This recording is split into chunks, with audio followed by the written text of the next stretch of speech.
la segunda sesión del día. Me da mucho gusto presentar a Augusto, que ya ha venido varias veces a platicarnos aquí a la Aquelarre y pues adelante. Bueno, la plática de hoy se llama un tour guiado por la complejidad, y como todos los tours, hay cosas que no vamos a ver y hay cosas donde sí nos vamos a quedar bastante tiempo y hay cosas que nomás vamos a ver de pasada, ¿no? La idea un poco es hablar muy someramente de qué estudia la complejidad, sobre todo en cuanto a dos cuestiones. Uno, los problemas que se abordan, y dos, la herramienta matemática que podemos utilizar para abordar esos problemas. Entonces empezamos. Entonces, pues, ¿qué es ese bicho de la complejidad? Bueno, un sistema complejo, la cosa más, lo primero que cualquiera les va a decir es un sistema que está compuesto de un montón de partes que interactúan, ¿no?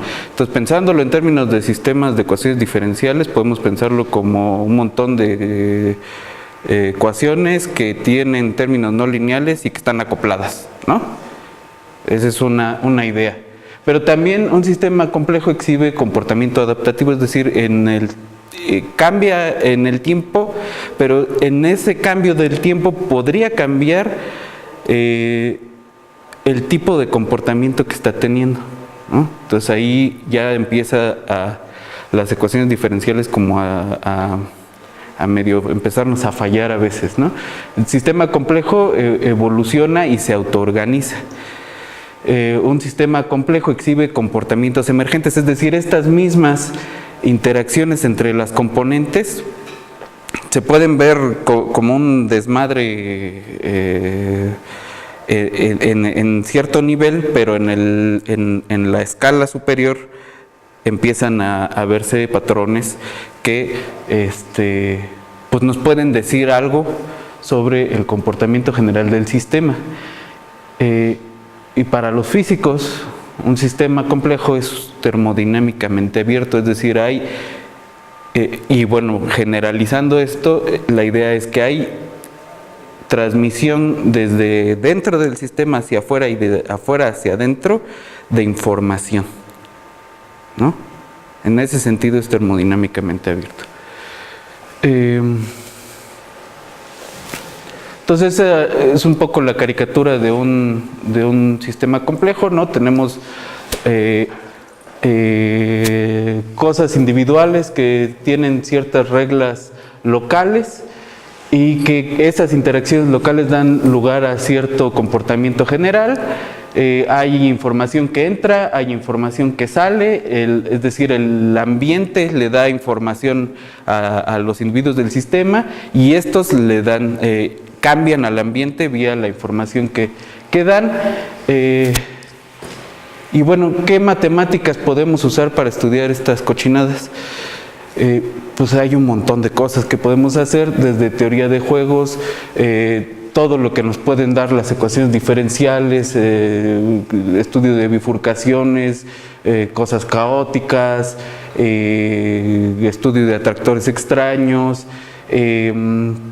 todo lo que nos puede dar el cómputo, la cibernética, redes neuronales. ¿Qué le puede decir esto a la biología, ¿no? Las redes, que para mí pues siguen siendo matemáticas, pero hay gente que dicen que se cuece aparte, ¿no? Y vamos a ver algunas de esas herramientas en lo que sigue. Entonces, ¿qué tipo de fenómenos son estos, ¿no? Pues uno interesante es los comportamientos colectivos en animales, ¿no? Acá en esta primera parte son, ¿qué creen que son esos bichos? ¿Son abejas? No, son pájaros. Las abejas andan acá. Estos son otros insectos, no me acuerdo cuáles. Estos son peces. ¿Estos de acá qué son? Morsas. Estos son camarones. Estos son otros pájaros. ¿Y estos qué son? ¿Eh? Son chinitos, ¿no? Son personas, ¿no? En un festival cultural. Entonces, se junta tantísima gente que se ven patrones ahí circulares y cosas muy extrañas después de un rato, ¿no? Se puede ver lo mismo en un concierto de rock, en cualquier festival, etcétera, ¿no?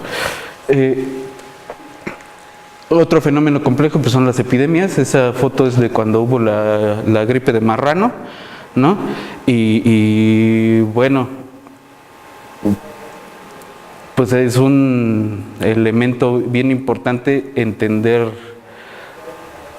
primero cómo se dan las epidemias, cómo controlarlas y ya que se dio, pues qué medidas de control se pueden hacer, porque pues depende fuertemente del comportamiento humano y esa es bien complejo, ¿no?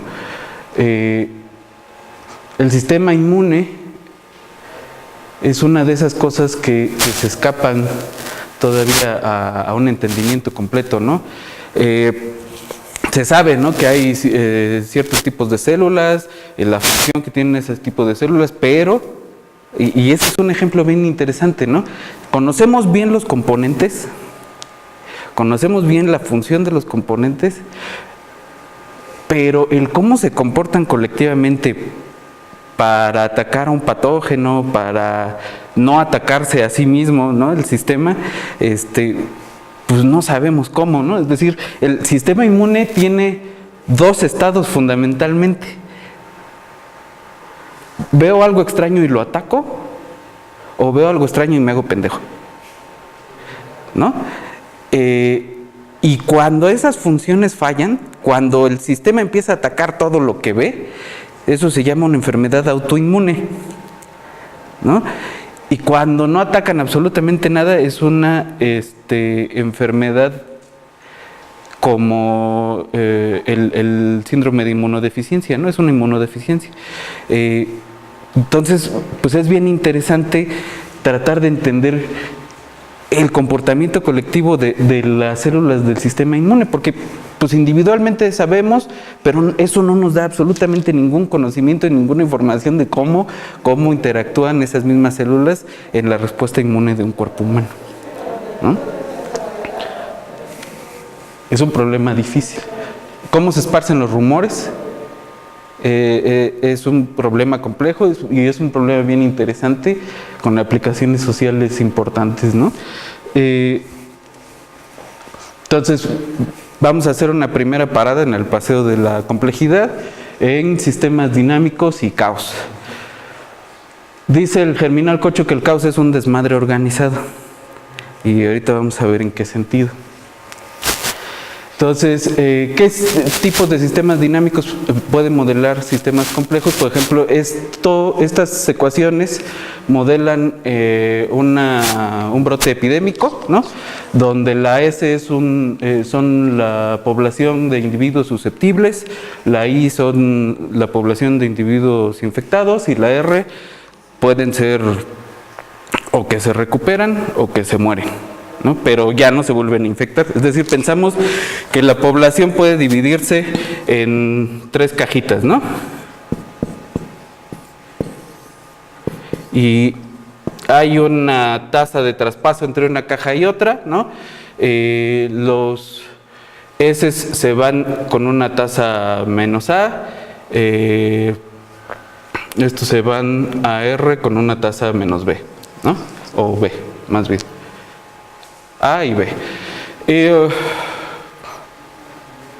Y se quedan los susceptibles, van a infectados y solo pasan a ser removidos y ya no vuelven a ser susceptibles, ¿no? Es el modelo, es uno de los modelos más sencillos y bueno, si uno resuelve las ecuaciones diferenciales se van a ver comportamientos de este tipo. Empieza a haber un montón de susceptibles, esta es la S, y conforme se empiezan a recuperar los individuos, entonces disminuye esta de aquí, ¿no? Esta es la R, y por acá van a estar los infectados, que tienen su pico acá, y luego se caen, ¿no? Es la de los infectados. Y se pueden hacer varias cosas. De entrada, pues es un sistema no lineal, aunque es muy sencillo. Exhibe para cierto juego de los parámetros y metiéndole un poco más de mano al sistema, exhibe comportamientos cíclicos o puede exhibir comportamientos cíclicos. Hay una cosa que se llama el R0 que tiene que ver con cuándo hay un brote epidémico o no, y tiene que ver con este juego de parámetros, pero no me voy a quedar mucho en eso. El otro modelo que juega con las interacciones biológicas es el Lotka-Volterra, que modela dos especies que están en cierta interacción ecológica, ¿no? Entonces ahí supongamos que la X, ¿cómo está esto? La X, la X son presas y las Y son depredadores. Entonces, conforme encuentran las presas a los depredadores, va a disminuir su población, y al revés, conforme los depredadores encuentran presas, va a aumentar el promedio de su población. Esto la solución de estas cosas tienen ciclos límite, ¿no? Es un comportamiento matemáticamente interesante, pero digamos, estos modelos son tratables pues para dos especies que interactúan, ¿no? Pero en la naturaleza no interactúan dos especies nunca únicamente, ¿no? Y meterle una tercera especie ya es horrible en cuanto al análisis. Ya es irresoluble, tienes que entrarle a cosas numéricas y cosas así, ¿no? Entonces tiene sus limitaciones. Ahora, todos estos dos modelos pues son leyes deterministas para interacciones biológicas, ¿no? Entonces la pregunta en algún momento fue: ¿el determinismo es lo mismo que poder predecir las cosas? Y entonces un montón de gente se topó con grandes problemas de esto. Uno de ellos fue Lorentz, y ese sistemita de 3 ecuaciones que se ve bien inofensivo tiene un comportamiento que no es predecible. Ese es un modelo muy simplificado para tratar de predecir el tiempo, ¿no? Las cosas climáticas inmediatas, ¿no? Entonces, eso de entrada no tiene una solución analítica, hay que encontrar una solución por métodos numéricos, y tiene un atractor, es decir, tiene un conjunto hacia donde llegan todas las trayectorias, partiendo de alguna condición inicial, ¿no? Pero ese atractor no es un punto y no es un ciclo, es una cosa extraña que se ve así. Entonces resulta que incluso si tenemos este sistema exhibe lo que se llama sensibilidad a los cambios en las condiciones iniciales, es decir, que si empezamos en un lugar muy cercano, en dos lugares muy cercanos, es probable que estemos en dos lugares muy lejanos. ¿Cuál es el problema de eso? Que si uno se fija nada más en las condiciones iniciales y en el resultado final, parecen caóticos, parecen al azar, ¿no? Parece que la cosa se está comportando al azar, pero está siguiendo una ley determinista, ¿no? Determinada por el sistema de ecuaciones diferenciales. Entonces no es azar, es otra cosa, es un desmadre organizado, ¿no? Ese es el caos. Entonces, para sistemas de dimensión 2, pues tenemos el Poincaré-Bendixson, que lo podemos interpretar como que si el espacio-fase tiene dimensión 1 o 2,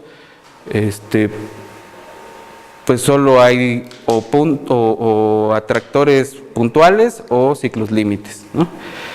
En dimensión 3 y mayor podríamos encontrar atractores extraños como el de Lorentz. Voy a abundar más después en patrones de Turing, pero es una ecuación en derivadas, un sistema en derivadas parciales que Turing pensaba que podía modelar el cómo le salen las motas al leopardo, ¿no? O las rayas a la cebra. Es decir, él pensaba que el mecanismo detrás de la morfogénesis, que se llama, es decir, del cómo vemos las formas vivas, es un proceso difusivo de alguna sustancia que él le llamó los morfógenos. Y es interesante porque la simulación de este sistema muy sencillo de dos ecuaciones, pues sí, empieza a formar patrones que parecen o motas o rayitas de cebra o de tigre, etcétera. Pero pues ningún biólogo molecular ha encontrado jamás un morfógeno. Entonces todavía tenemos un abismo entre este modelo teórico que parece que le pega a un comportamiento macroscópico y la realidad, ¿no? Entonces, creo que de eso sí traigo una simulación.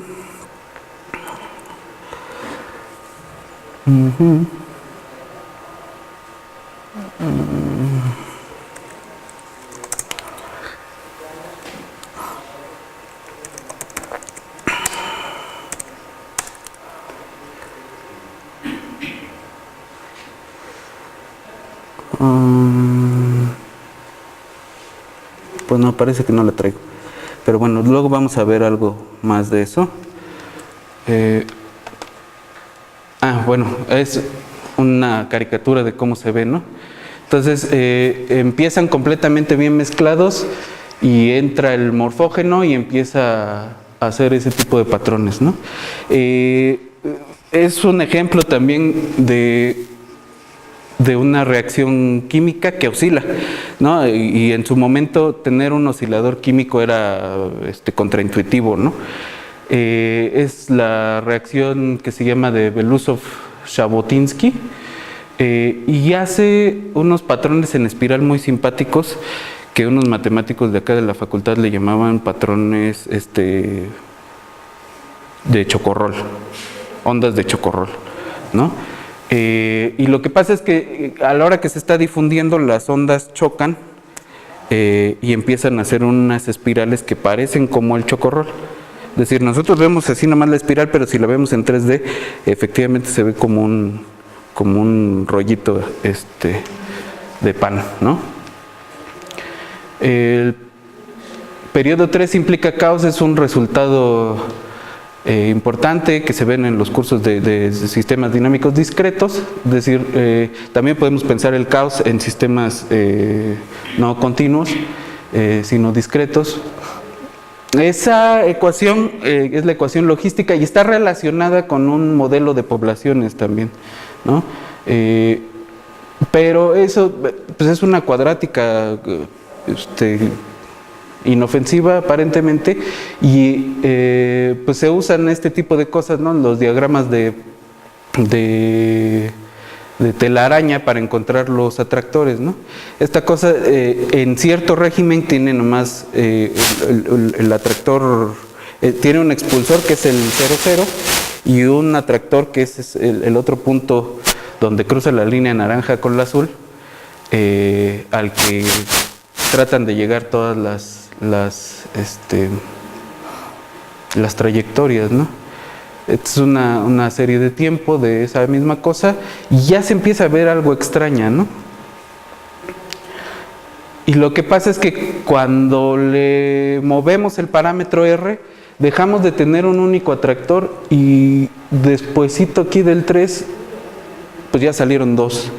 Y despuesito del 3 punto, ¿qué será? 4, ya salieron otros dos. Y aquí ya es un desmadre, ¿no? Estas cosas se llaman ventanas de caos, ¿no? Los intervalitos. Y lo que pasa es que están habiendo demasiados puntos, lo que hay ahí es un atractor extraño, pues.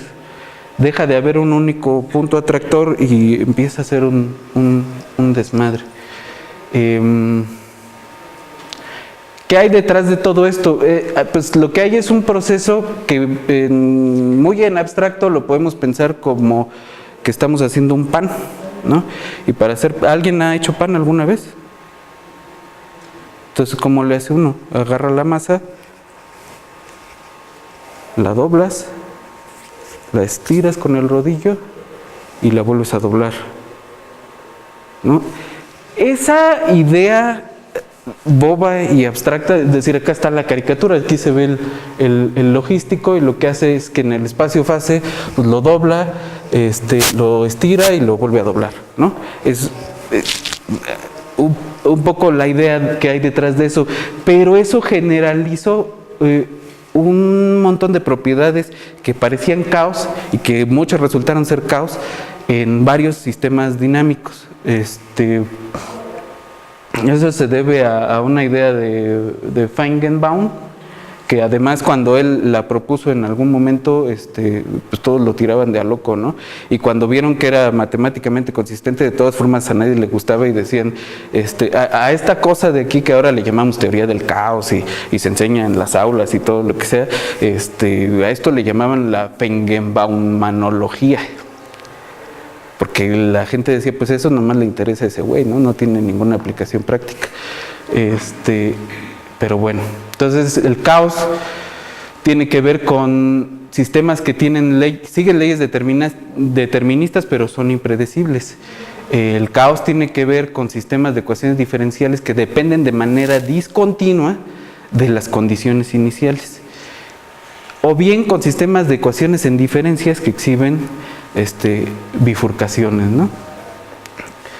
Vamos a hacer una parada más en la teoría de redes. ¿Por qué la teoría de redes? Porque pues, todo está conectado, ¿no? Sí tenemos sistemas con un montón de componentes que además tienen interacciones. Entonces, una red es una manera cómoda de representar esas interacciones, donde los elementos del sistema van a ser nodos y las aristas o vértices van a ser las relaciones entre ellos. Entonces, hay tres cosas al menos que podemos hacer con redes. Una es modelar la dinámica del sistema sobre una red, es decir, nada más formar la red de interacciones entre los componentes. La segunda es modelar la dinámica de una red, es decir, qué pasa si van cambiando las relaciones entre los nodos. O una red adaptativa, qué pasa si hay nodos que de repente ya no están y las relaciones cambian, es decir, es una combinación de las otras dos. Pues es necesario estudiar esta matriz, que es la matriz de adyacencias, que contiene la información de las relaciones entre los nodos. Y esta de acá, pues son la matriz que contiene la información de los grados, es decir, el grado de un nodo va a ser cuántos nodos están conectados con cada quien, ¿no? Entonces, acá, por ejemplo, el 1 tiene dos conexiones, ¿no? Estas dos. El 3 también tiene dos conexiones, etcétera, ¿no? Si hacemos esta matriz D menos la matriz A de adyacencias, tenemos una matriz que se llama la matriz laplaciana, y eso nos interesa sobre todo para pensar en procesos difusivos en redes, ¿no? Va a ser de alguna manera como el operador laplaciano en ecuaciones diferenciales, ¿no? De alguna manera. Entonces, vamos a ver un modelo difusivo en una red. Y la idea es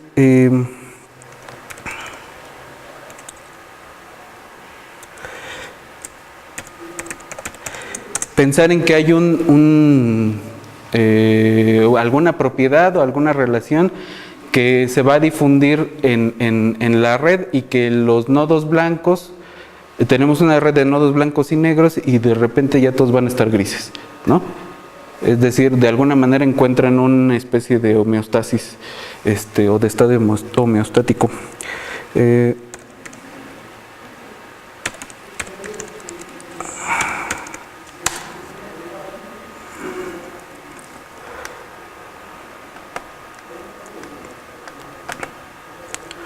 Entonces,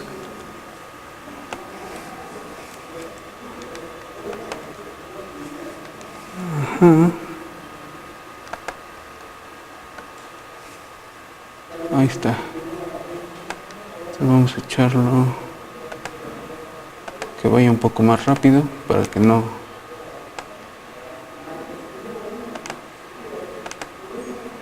Ahí está. ¿Lo vieron? No. A ver, más lento.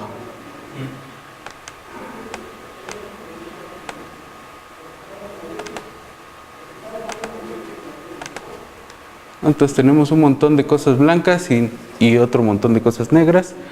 Se disponen al azar y van a empezar a cambiar su...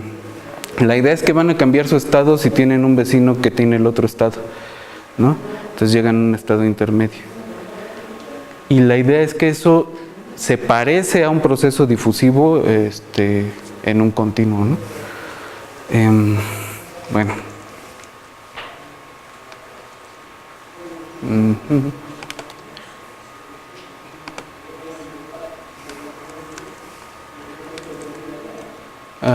Podemos pensar en epidemiología también.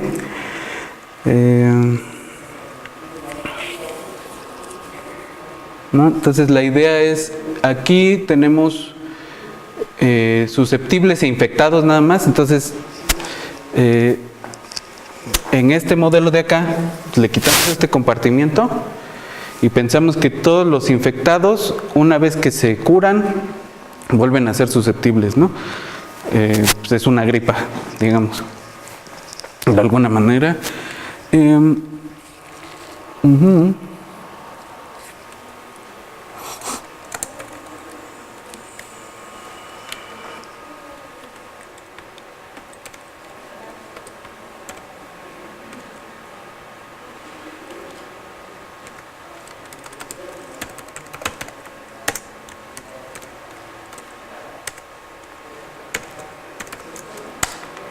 ¿Sí es este? Sí. Entonces, otra vez, pues las blancas son sanas y las negras son infectadas, ¿no? Entonces ese modelo, cuando se hacen ecuaciones diferenciales, efectivamente llega un momento donde ya no vas a tener infectados, ¿no? Se van acabando. Pero así no ocurren las cosas en la realidad, ¿no? Entonces se puede empezar a complicar un poco el modelo para hacerlo más realista, pero... Y bueno, también podemos jugar a las ecuaciones diferenciales en una red, ¿no? Entonces este sistema lo podemos representar como 5 nodos que tienen ahí estas relaciones de acuerdo si tienen un feedback positivo o negativo respecto a la otra variable, ¿no? Es decir, como en el modelo de Lotka-Volterra, que la interacción con uno apagaba a uno y la interacción con el otro prendía al otro, ¿no? Y aquí tenemos estos loops porque tenemos unos términos cuadráticos por ahí, ¿no? Fenómenos de sincronización también los podemos modelar con redes.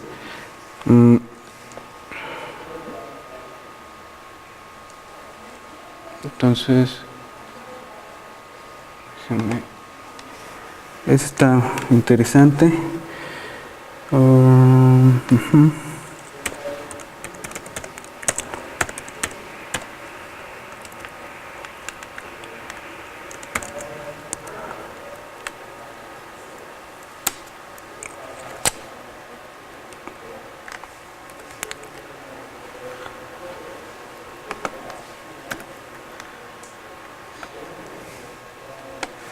Entonces, tenemos una red pintada de varios colores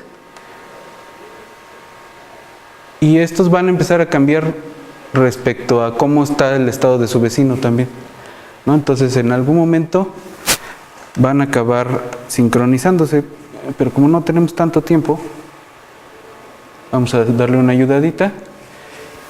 Todos están en el mismo estado y empiezan en un ciclo a cambiar su coloración.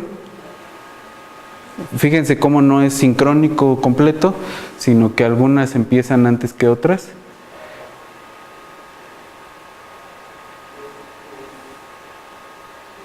Pero en algún momento empiezan a verse el cambio al mismo tiempo, ¿no?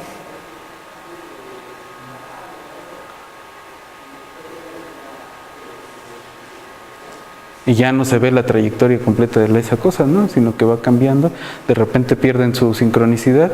Entonces esto, ¿qué puede modelar? Uno, pues puede ser los conjuntos pequeños de neuronas motoras que empiezan a prenderse y apagarse al mismo tiempo. Pueden ser bichos, ¿no? Hay unos bichos de unas libélulas que cuando están en su época de apareamiento, para llamar la atención de las otras, se empiezan a prender y al rato todas se están prendiendo al mismo tiempo, ¿no? Ese tipo de cosas, ¿no? Ok.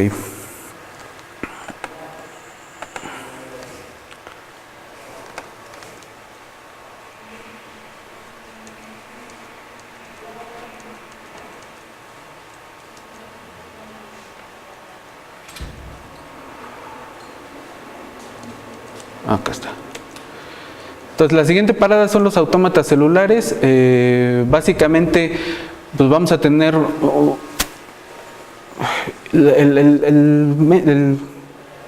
la explicación computacional es un poco complicada, no me quisiera meter mucho allí, pero el modelo matemático siempre es muy sencillo, ¿no? Entonces pensemos en una malla discreta, que puede ser cuadrada, que puede ser de hexágonos o lo que sea que sirva para hacer una malla. Y cada celda va a tener un estado igual que es posible escogerlo de un conjunto discreto de estados, ¿no?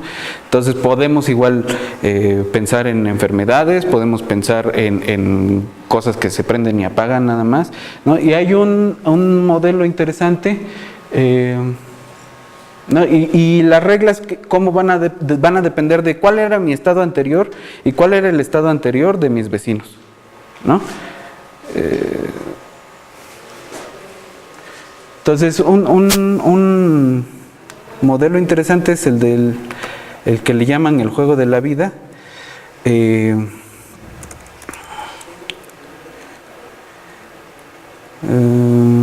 no lo tengo aquí.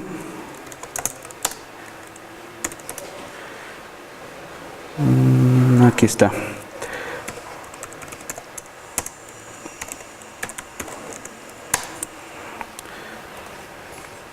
Entonces tenemos las celdas estas,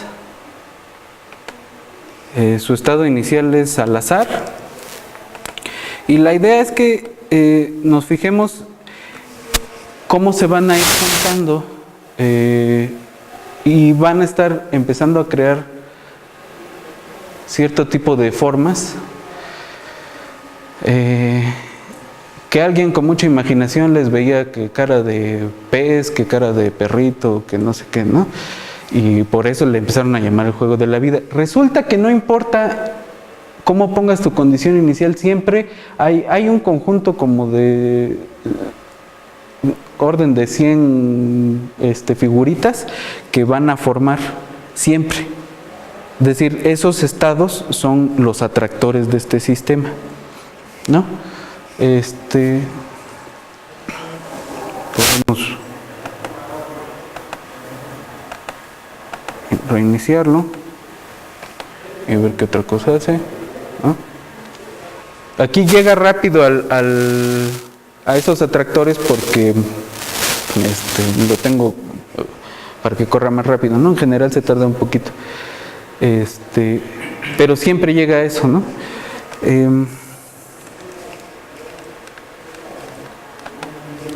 Entonces, esa es una cosa. Podemos pensar igual en enfermedades infecciosas con la interacción hospedero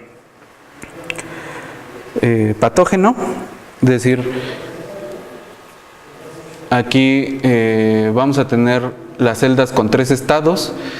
El estado 0, que va a corresponder a un color azul, es que está vacía la celda. El 1, que son los verdes, es una celda que está sana, y cuando entra el patógeno se va a pintar de rojo, ¿no?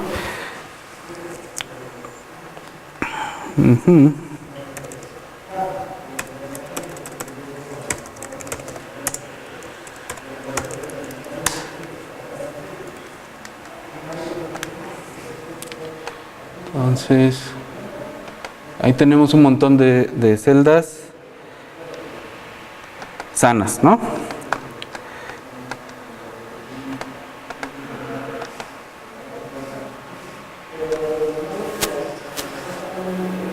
Y ya no pasó nada. Y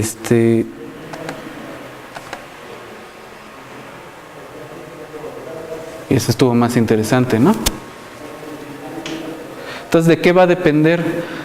De una condición medio aleatoria que, digo medio porque es un número pseudo aleatorio, que es la que controla qué tan fuerte va a pegar la infección, ¿no? Es decir, controla la probabilidad del cambio del estado de la celda en la presencia del patógeno, ¿sí?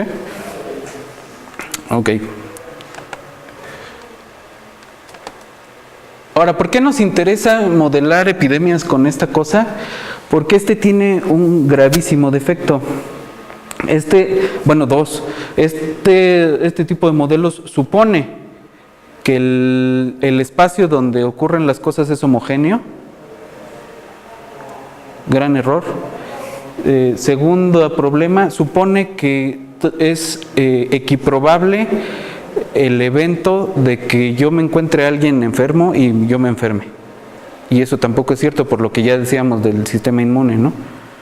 Pero tampoco sabemos bien cómo ocurre porque no sabemos cómo funciona el sistema inmune. Entonces, estamos metidos en un problema. Y nos permite encontrar patrones espaciales de entrada, modificándolo un poco que es muy sencillo, ¿no? Porque habrá quien diga, bueno, pues usa ecuaciones parciales, ¿no? Deja de hacerte güey. Pero las ecuaciones parciales tienen otro problema. Y si ustedes van a una plática o leen algún artículo donde haya alguien que diga, yo voy a modelar patrones espaciales de una infección con una ecuación diferencial, siempre van a llegar al punto donde les dicen, y bueno, esto parece un frente de onda. Y ni madres, las personas no se mueven formando frentes de onda, a menos que sean un chingo de gentes moviéndose al mismo tiempo, como en un concierto de rock o en un festival cultural en China. Pero si no, los patrones de movilidad son más complicados, y entonces este tipo de cosas o las redes nos pueden ayudar a hacer un mejor modelo, ¿no? Este es un modelo en autómatas celulares que también produce patrones de Turing. Entonces, pues recuperamos la misma información que con las ecuaciones parciales. Ahora vámonos a la modelación basada en agentes, que es nuestra última parada. Tenemos 3 componentes esenciales en un modelo basado en agentes. Componentes individuales, un espacio donde interactúan y las reglas con que estos interactúan, ¿no? Las reglas acá sí pueden ser deterministas, pueden ser probabilistas, pueden ser una mezcla de ambas, lo que se necesite, ¿no? Los agentes tienen cierto tipo de propiedades deseables que son proactivos, es decir, buscan objetivos, son reactivos, perceptivos, tienen cierta racionalidad acotada, se adaptan, son móviles, son autónomos, y lo importante, sobre todo para este tipo de cosas, es que son heterogéneos. Ajá. Es decir, podemos programarlos para que cada uno de nuestros 10,000 agentes tenga una condición distinta de acuerdo a las propiedades que le vayamos a poner, ¿no? ¿Por qué es bueno o útil usar estas cosas? Uno, nos permite hacer una modelación de múltiples escalas, ¿no? Cosa que en ecuaciones diferenciales se vuelve un atasco. Podemos introducir fácilmente aleatoriedad, que otra vez en ecuaciones diferenciales introducir aleatoriedad, pues aviéntatelo, ¿no? No, hay gente que lo hace, ¿no? Pero pues ¿cuánto tiempo se tarda? ¿Cuál es la curva de aprendizaje, no?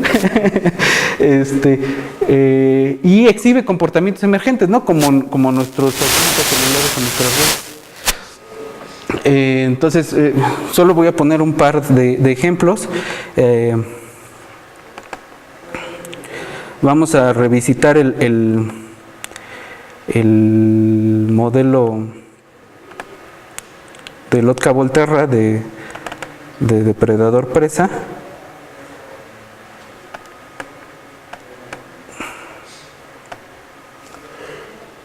Entonces, en este caso son lobos y ovejas, ¿no?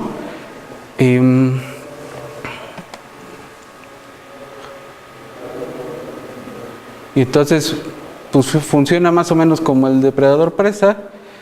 Tenemos estos curvas ahí y podemos modificar el número inicial de las poblaciones. Ahí ya hay una sobrepoblación de ovejas. Y podemos meter una tercera población, que es la del pasto. Y si lo notan, la cochinada corre más o menos igual, no hay demasiado gasto computacional. Es un modelo también muy bobo, pero se puede modificar fácilmente.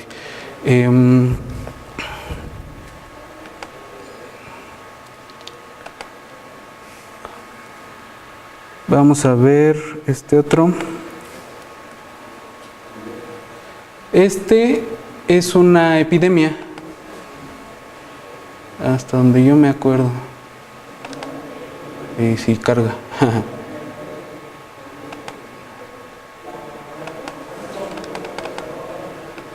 Ahí está. Entonces igual, verdes son sanos, rojos enfermos, grises inmunes. Entonces es un modelo de tipo SI, ¿no? Y podemos modificar los parámetros de tal forma que tengamos unos infectados que hasta que no se mueren no dejan de ser infectados, o hasta que no los sacamos del sistema. Entonces podemos modelar epidemias de zombies y cosas de ese estilo. Y eso es biológicamente interesante cuando desconocemos cómo interactúa el patógeno con el hospedero, ¿no? Y aquí tenemos la estacionalidad esa que yo les decía. Siempre hay enfermos, siempre hay inmunes, etcétera. Podemos meter vacunación en este tipo de cosas y demás. ¿Se acuerdan de las primeras fotos que les puse del comportamiento de animales, ¿no? Y es una implementación de un modelo muy viejito que se llama Boids, que trata de simular el comportamiento de pájaros que vuelan.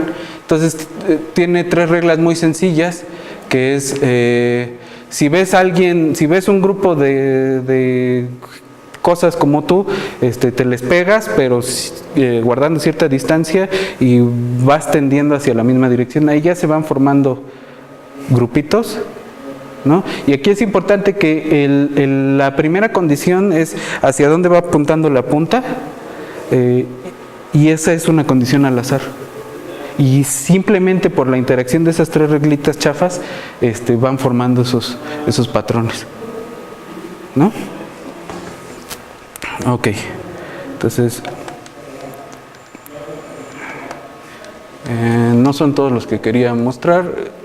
Belousov-Zhabotinsky es otro, el SIR. Hay otros modelos más interesantes que se llaman de sociedades artificiales.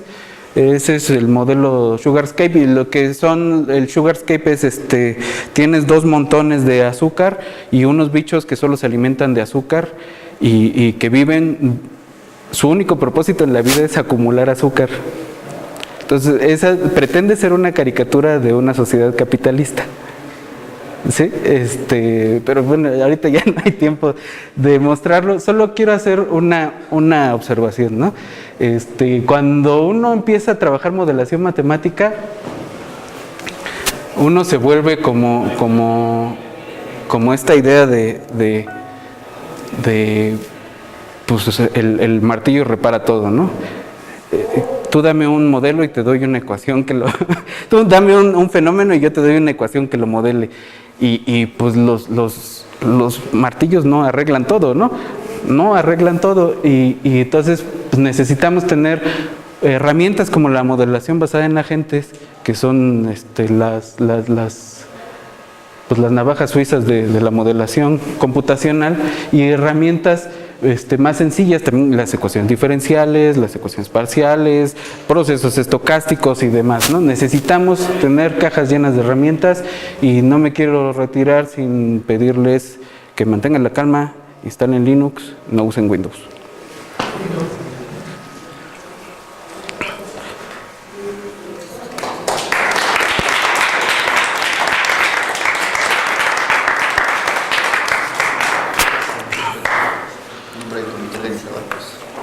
Gracias. Regalo por participar. Y bueno, una pregunta rápida para Cámara. Pero pues él sí tiene una pregunta para ustedes. Vamos a regalar una taza, ¿no? Entonces, quiero hacer una pregunta al público para terminar, ¿quién se la lleva? El nombre completo de Turing.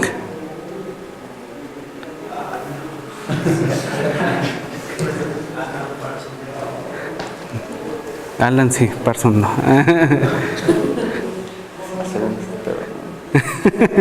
¿Otra cosa?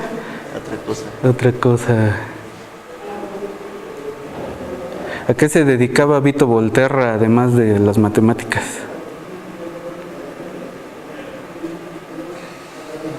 Chales. Algo sobre la plática. ¿A quién se le atribuye el modelo del juego de la vida?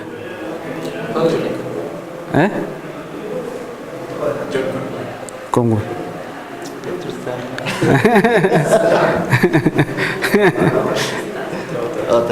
Otra.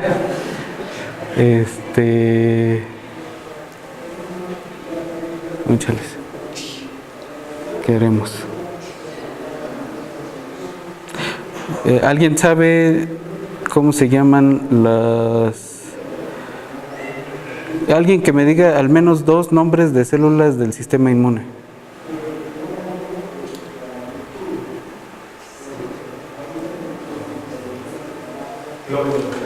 Ajá, los leucocitos y los linfocitos, ¿no? Ajá. Ya. A él ya le va a tocar. A